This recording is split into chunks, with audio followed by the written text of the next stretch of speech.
It was one of the best scripts I've ever read of any play, and when you read it, you can really see it comes off the page so vividly. So lucky, and actually with some of the American cast, they have better English accents than I do, so that's really impressive. And yeah, there's such vivid, strong character actors, which is what the play needs. And it's for me, it was great to work with Bertie on this play, building what is quite an intimidating, quite a huge part in the form of Rupert Murdoch. And it was a thrill to see him win an Olivier Award for that role. Jonny Lee comes with his own Olivier Awards, and to have that kind of talent coming on stage, and yet with a new company reimagining a new version of this show, it's thrilling. We're not making a documentary, let's just say that. We're making a drama. And so for me as an actor, it's all about the drama. It's about the interplay between the characters. I'm half Australian myself, although I think I sound English to an American ear. But an Australian of his generation would have tried to sound English. Just a sort of class thing, really.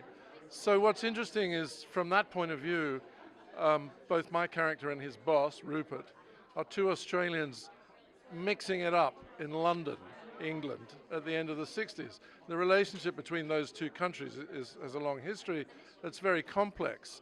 So it underscores the kind of dynamic upheaval that Rupert Murdoch created. Don't come with any predispositions about how you feel about Rupert Murdoch, because the story is a lot more complex than we think it is. And he's a lot more complex than we give him credit to be. I'm dealing with a young Australian businessman who has bought a newspaper and thinks he can do something with it. And he recruits Larry to help him with that. And Larry's reticent about that being possible initially, but goes along with his ideas. And the two men come together and try to achieve their goal, it's great working with fab actors. At one point in the show, I play a television host who's interviewing Murdoch, and he's just nailing him over and over again on how the audacity he has to change the nature of journalism, like what right he has to do that. And Murdoch simply says, it's business.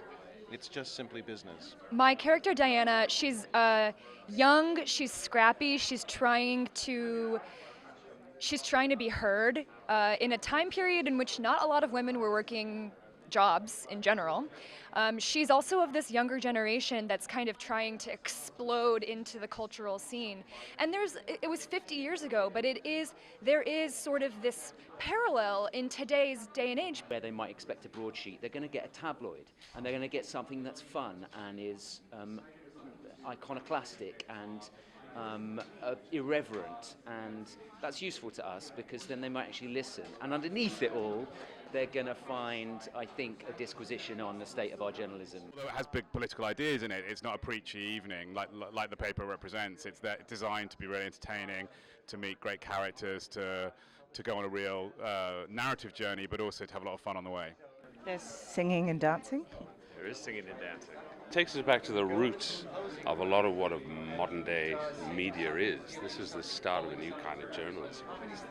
It's the beginning of this huge empire which we now live with. There was so much grunt work involved that I'd never thought about. It's actually very similar to what we had here in the States with coal mining, that kind of industry, just like the amount of just hard work that was involved. It's something that I didn't realize. Yeah.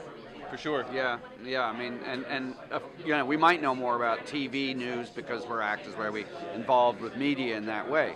But newspaper, I have no idea how it all works behind the scenes. So, and of course, to see how it was back then, it's really quite how antediluvian in a way it was. Absolutely. Media can sort of shape the masses and what they think and sort of what captures the imagination and the attention of a nation. Argue that Rupert Murdoch is the head of the official propaganda wing of the White House. If you want to know how all that started, it started in London in 1969, and James Graham has, I think, really captured that, but he's also depicted all of these people as human beings and not as monsters, and I think that's what's really interesting. You see the struggle within Murdoch about doing these things which he actually finds quite distasteful, but it sells papers and it gains him influence. So we're going to go right along with it. Even if some blood is shed along the way. And while it's a lot of fun at the beginning, there's a line in the play, I hope there will be blood, and sadly there is. It's interesting that what was relevant then is very relevant now, and that was interesting to explore and talk about, and also not go into it in a way of it's just one-sided and stereotypical, but like explore it really as humans. This story couldn't be more relevant to what's going on right now. It informs what's going on right now, but it also is eerily timely and therefore sort of flabbergasting that we are 50 years on, 60 years on, and not a whole lot has changed. Seeing this play helps you realize that if you're not prepared to think for yourself, there are plenty of people who are willing to do that for you.